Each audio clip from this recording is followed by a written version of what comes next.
Hey everyone, welcome to this explainer proudly brought to you by Forge College. I am absolutely thrilled to have you here today. So if you've been following along with us, you know we've been sketching out some pretty incredible blueprints lately. But today we're putting on our hard hats and stepping right onto the factory floor. We're going to be looking at these beautifully minimalist patent paper style schematics to figure out exactly how to build a robust minting pipeline for compressed NFTs on Solana.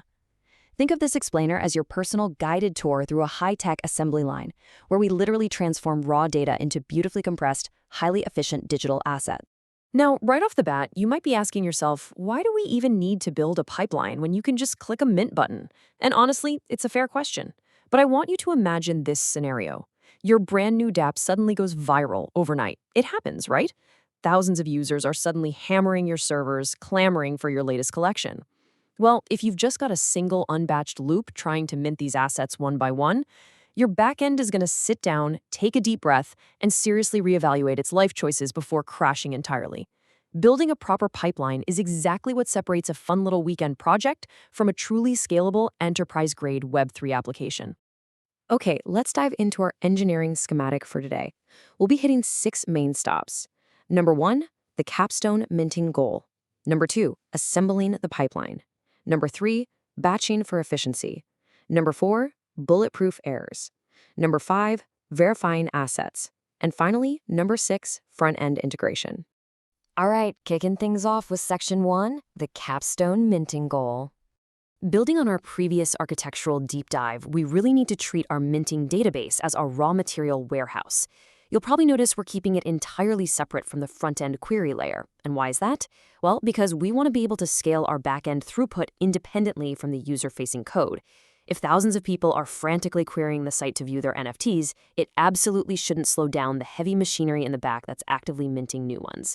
So this database warehouse securely holds the exact leaf indices, the metadata URIs, and the precise mint status of every single item coming down the line.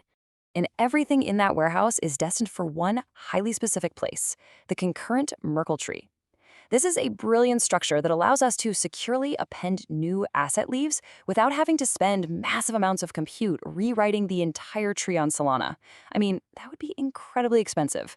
So our ultimate goal for this whole pipeline is to produce perfectly formatted, securely signed operations that append our digital items right into this exact tree, one after another, smoothly and securely. Moving right along to section 2, assembling the pipeline. So, it's time to fire up the main conveyor belt of our factory, which in our specific case is a powerful Node.js TypeScript script. The crucial point here is understanding the exact sequence of operations this script executes. First up, it reaches into our database warehouse and uses getPendingItems to scoop up a batch of unminted records. Second, it takes the associated metadata and off-chain assets and securely uploads them to a static host or an IPFS gateway. This ensures the data is permanently accessible. And finally, it uses create mint instruction for compressed NFT to transform that queued item into a fully compressible metadata entry that's completely ready for the blockchain. But, to actually stamp these items onto the blockchain, we need the heavy machinery. Enter Bubblegum. Bubblegum is the Metaplex program standard that basically acts as our massive industrial press. It takes all those instructions we've meticulously assembled, applies the necessary cryptographic logic, and firmly stamps our compressed NFTs right onto the assembly line of the concurrent Merkle tree. Without Bubblegum, our factory is quite literally just pushing paper around. Which brings us to section 3, batching for efficiency. Now, if we're going to keep our operational costs from going to the moon, we absolutely have to reduce the per-item transaction overhead. It's a must. Look at it this way. If you mint with a batch size of 1, sure, error isolation is super simple. If it fails, you know exactly which single item failed. But the per-item overhead cost, it will eat you alive.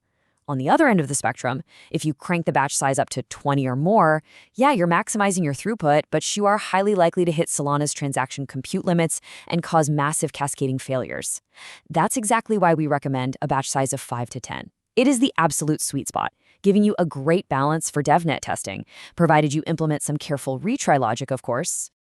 To put this into perspective, think of executing one transaction per item like putting every single pen your factory manufactures into its own individual delivery truck. It's painfully slow, and the gas costs are just astronomical.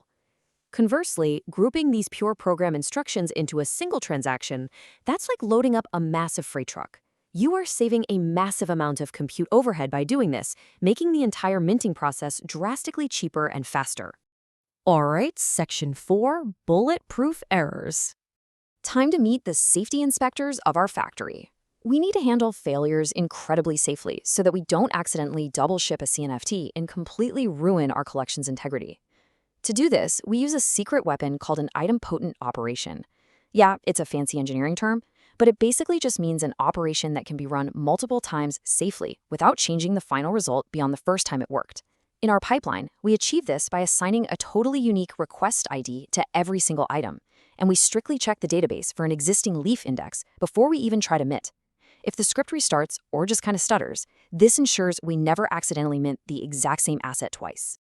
To make this actually work in practice, we have to treat our database as the absolute, unquestionable, single source of truth.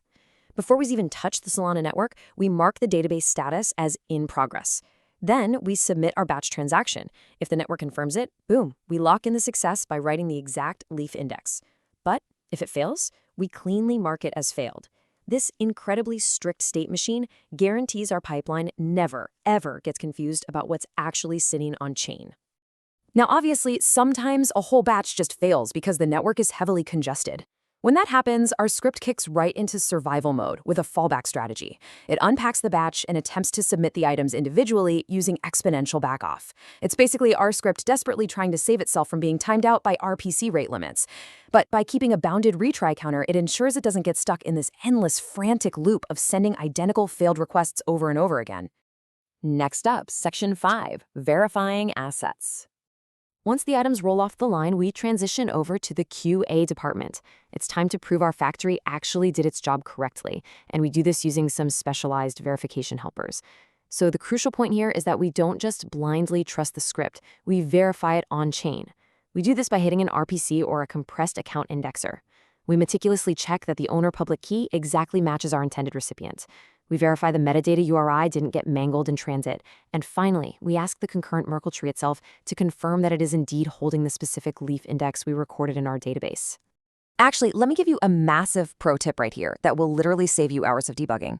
If you're building this and you ever see the dreaded instruction error custom log pop up, well, the most common mistake developers make is that the tree authority they're using to sign the transaction does not actually match the tree they deployed on chain.